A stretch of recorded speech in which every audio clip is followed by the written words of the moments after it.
Пикасо го гледал филмот Скопје 63 во Монте Карло. Филмот таму добил награда за најдобар ТВ филм. Тој многу се соживеал со скопската трагедија и со солидарната акција за собирање уметнички дела. Меѓу првите се согласи испраќајќи ја својата позната слика глава на жена.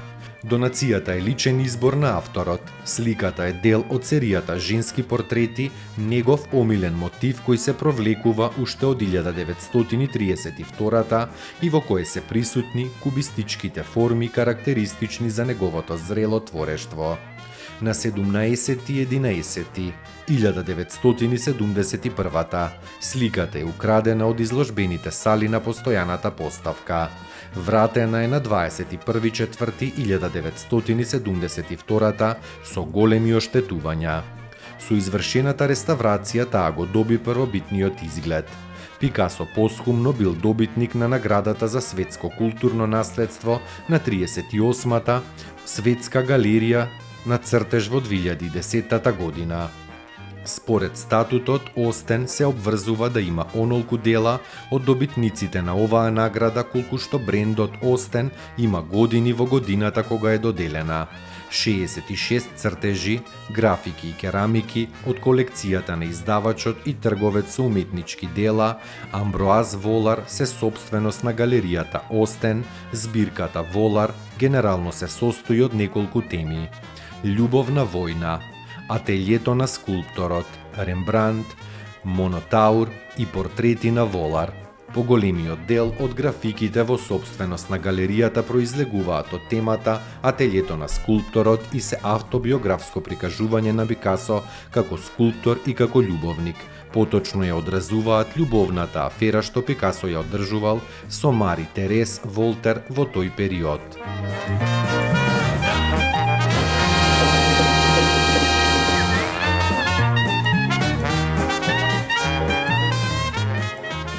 Пеперутки.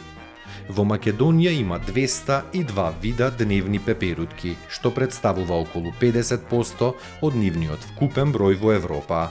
Само на Матка и во подрачјето на реката Треска има 119 видови дневни и 140 видови ноќни пеперутки, а се среќаваат и 77 видови на балканско ендемични мали пеперутки и уште 18 други видови кои се нови за науката. Некои од нив се на работ на исчезнување. Попознати видови пеперутки од ова подрачје се пругастата пеперутка, ластовички на опашка, црн аполон, поликсенова пеперутка, зелкар, планински белец, курперов белец, мртовечки плашт, дневен пауновец и адмирал. Матка е природен кањон кој како географски релјеф е навистина особен. Прекрасниот кањон се наоѓа на само 15 километри од Скопје.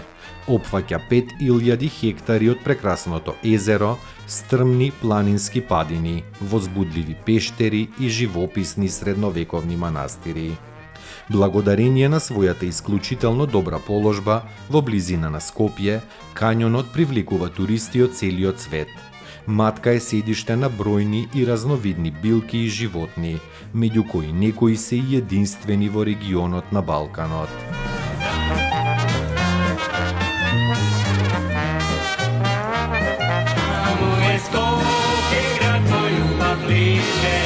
Што ми расу